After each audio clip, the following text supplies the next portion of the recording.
Bismillahirrahmanirrahim. Assalamualaikum warahmatullahi wabarakatuh. Innal hamdalillah nahmaduhu wa nasta'inuhu wa nastaghfiruh wa na'udzu billahi min shururi anfusina wa min sayyiati a'malina. May yahdihillahu fala mudilla lahu wa may yudlilhu fala hadiya lahu. Wa asyhadu an la ilaha illallah wahdahu la syarika lahu wa asyhadu anna Muhammadan abduhu wa rasuluhu la nabiyya ba'dah. Ya ayyuhalladzina amanu taqullaha haqqa tuqatih wa la tamutunna illa wa antum muslimun. Ya ayyuhan nasu taqu rabbakum alladzi khalaqakum min nafsin wahidah wa khalaqa minha zawjaha wa batha minhuma rijalan katsiran wa nisaa'a wattaqullaha alladzi tasaaluna bihi wal arham innallaha kana 'alaikum raqiba. Ya ayyuhalladzina amanu taqullaha wa qulu qawlan sadida yushrih lakum a'malakum wa yaghfir lakum dhunubakum wa may yuti'illaha wa rasulahu faqad faza fawzan 'azima. Fa inna asdaqal hadithi kitabullah wa khairal hadyi hadyi Muhammadin sallallahu alaihi wasallam wa syarrul umuri muhdatsatuha inna kulla muhdatsatin bid'ah wa kulla bid'atin dhalalah wa kulla dhalalatin finnar. Allahumma salli wa sallim ala nabiyyina Muhammadin wa ala alihi wa ashabihi walladzina tabauhum bi ihsanin ila yaumiddin amma ba'd. Fa ya ayyuhal hadirun usikum wa iyaya nafsi bi taqwallah faqad fazal muttaqun. Kepada pimpin rahimakumullah, ibu bapak dan saudara-saudara sekalian yang dirahmati Allah Subhanahu wa taala. Pagi hari ini kita wujudkan syukur kehadirat Allah Subhanahu wa taala dengan syukur yang banyak. Pagi hari ini Allah Subhanahu wa ta'ala mencurahkan rahmat, nikmat dan karunia-Nya yang tanpa batas kepada kita sekalian. Kita dikumpulkan dalam satu majelis yang bahasa moderator dan pengarah acara tadi majelis yang luar biasa.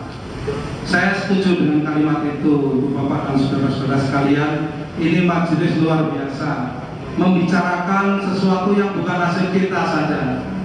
Kita membicarakan sesuatu yang bukan membicarakan tentang dapur kita, tentang kamar kita, tentang rumah kita, tentang mobil kita, tentang seluruh persoalan-persoalan yang berhubungan dengan dunia kita. Tapi kita membicarakan sesuatu yang berhubungan dengan izzul Islam dan muslimin, kemuliaan Islam dan kaum muslimin di masa depan. Ini sebuah majelis yang kalau misalnya derajat itu ditentukan dengan bintang 1 sampai 5, maka kita membicarakan perkara yang hari ini derajatnya adalah bintang 5. Maka wajar kalau misalnya agak sedikit berat. Ma'asyiral muslimin ikhwani fillah rahimakumullah, sebelum kita masuk saya perlu perkenalkan penulis kitab ini.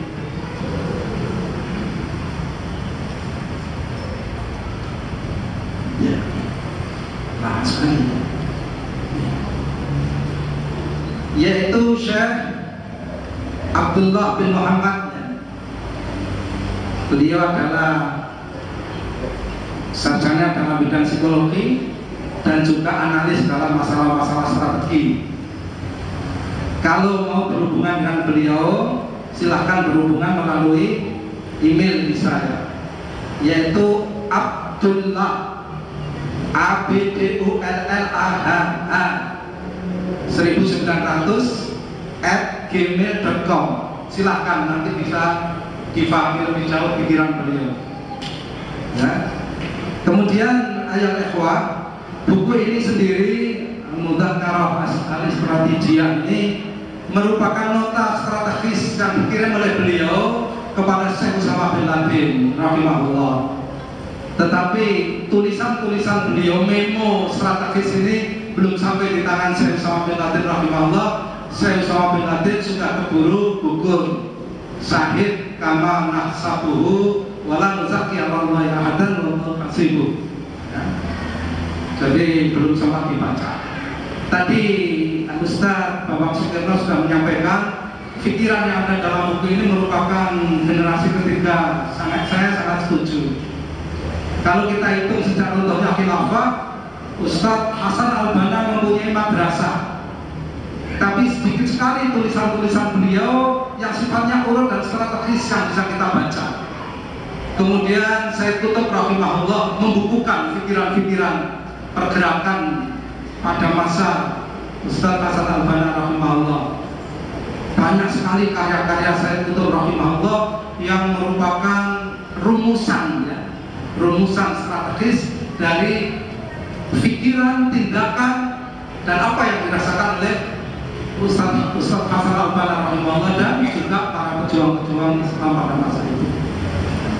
Kemudian generasi kedua kalau kita lihat Ustaz Abdul Azhar rahimahullah, banyak sekali karya-karya beliau, tapi beliau punya madrasah dan tidak menulis hampir.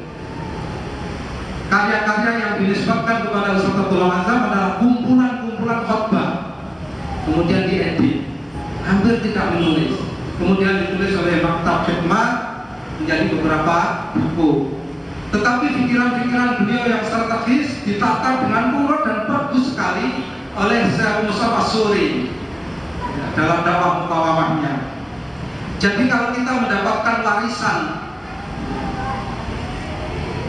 dari generasi pertama yang bercita-cita mengembalikan kembali khilafah dengan jalan iman, hijrah, dan jihad dari buku-buku Sayyid Qutb rahimahullah, kemudian pada generasi kedua kita mendapatkan warisan dari tulisan-tulisan Syekh Musa Pasuri, masih hidup menurut berita yang terakhir.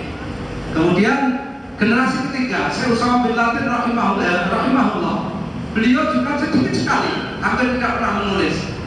Kumpulan-kumpulan yang dinisbatkan kepada beliau adalah khutbah-khutbah beliau. Beliau punya madrasah jihadiyah dalam iqamatuddin yang luar biasa. Kemudian pikiran-pikiran beliau dirumuskan bagus sekali oleh Syekh Abdullah bin Muhammad ini. Wallahu a'lam bishawab. Jadi kalau saya melihat ma'asyiral muslimin rahimakumullah, ini dari generasi pertama, kedua, ketiga semakin mengerucut. Ustaz Sayyid Qutb rahimahullah semacam apa ya, pembangkit semangat. Tetapi belum jelas di mana dan bagaimana secara strategis dan taktis khilafah itu ditegakkan. Tetapi bahwa semangat penegakan khilafah itu nampak nyata di situ. Kemudian begitu juga yang kedua, Syekh Abdul Azhar rahimahullah sudah mulai agak nyata pemilihannya di dunia Islam itu sudah mulai ada pilihan-pilihan. Walaupun Syekh Abdul Azhar rahimahullah sendiri memulai dengan Afghanistan, tetapi selalu dikatakan kita memulai dari titik di mana kita bisa memulai, tapi kita akan bertemu di Al-Quds, kita akan bertemu di Masjidil Aqsa, kita akan bertemu di Syam. Menarik, pikiran yang ketiga itu sudah sangat jelas dari segi kajian sejarah maupun dari segi nubuwah bahwa pilihannya adalah Syam. Adapun Yaman itu adalah sebagai faktor pendukung, dan itu diungkapkan bagus sekali.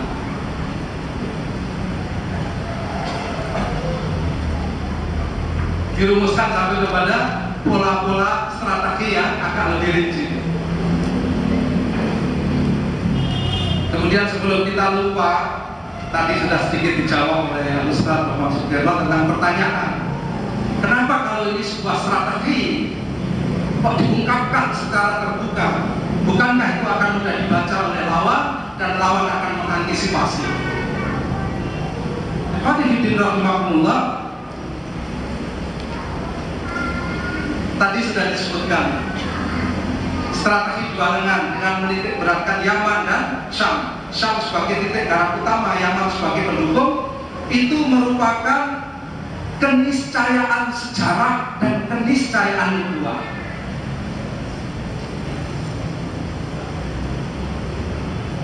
Ini persoalan mendasar. Dan keniscayaan sejarah dan keniscayaan nubuwah itu sudah difahami oleh orang-orang Yahudi, sudah difahami oleh orang-orang Nasrani sebelum kaum muslimin secara umum memahaminya. Ini dilema yang dihadapi oleh Syekh Qutb rahimahullah, dilema yang dihadapi oleh Abu Musa Pasuri hafizahullah, dan dilema yang dihadapi oleh Ustaz Abdullah bin Muhammad hafizahullah, yaitu itu tadi.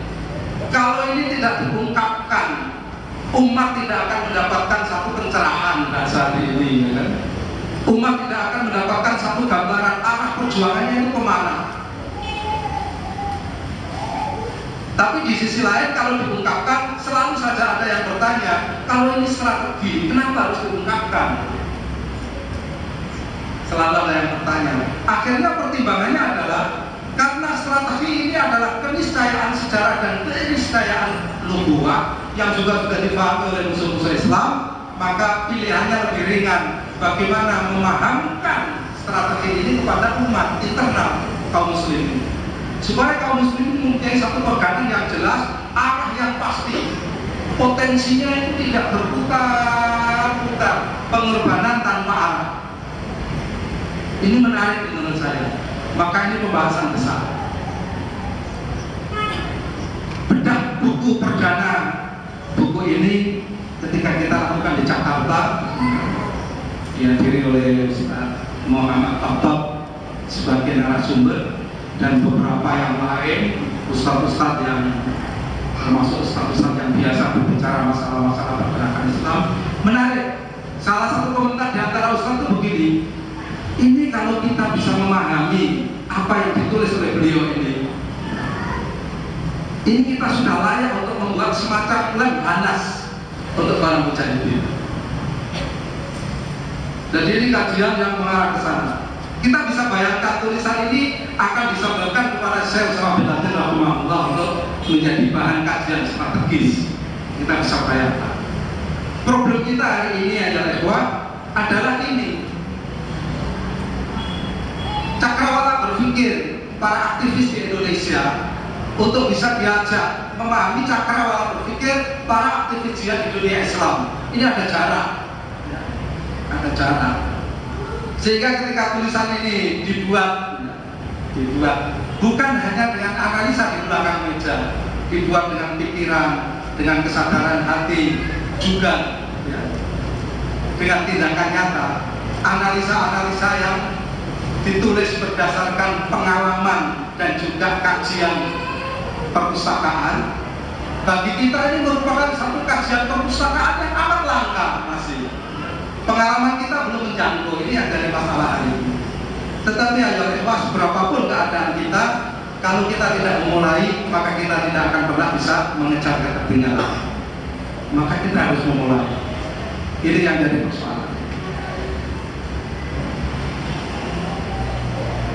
Ini tentang pengenalan lebih dahulu. Ayo sebenarnya baik Ustadz Said Tutup rahimahullah yang menuliskan secara tertib pikiran-pikiran, perasaan-perasaan dan perilaku Ustaz Hasan Al-Banna dalam rangka mengembalikan khalifahan Islam, maupun tulisan-tulisan Abu Mus'ab As-Suri hafizahullah di dalam menulis secara urut dan tertib pikiran-pikiran, perasaan dan tindakan Ustaz Abdul Azam rahimahullah dalam upaya memulihkan kekhilafahan Islamiyah, maupun tulisan dalam buku ini sendiri, saya melihat mempunyai satu semangat yang sama, yaitu menghidupkan kembali dan mengemas sebuah istilah yang selama ini banyak ditinggalkan. Ustaz Said Qutb rahimahullah membahas dengan kalimat bahwa Allah itu adalah fis samai ilahun wa fil ardi ilahun, bahwa Allah itu adalah ilah di langit maupun di bumi. Maknanya bahwa Allah tidak sekedar mengatur alam semesta ini saja dengan hukum-hukum alam yang dikuasainya, maupun tetapi juga Allah mengatur kehidupan sosial manusia. Kemudian istilah ini diterjemahkan oleh banyak penulis sebagai al-hakimiyah, ya, kekuasaan Allah dalam realitas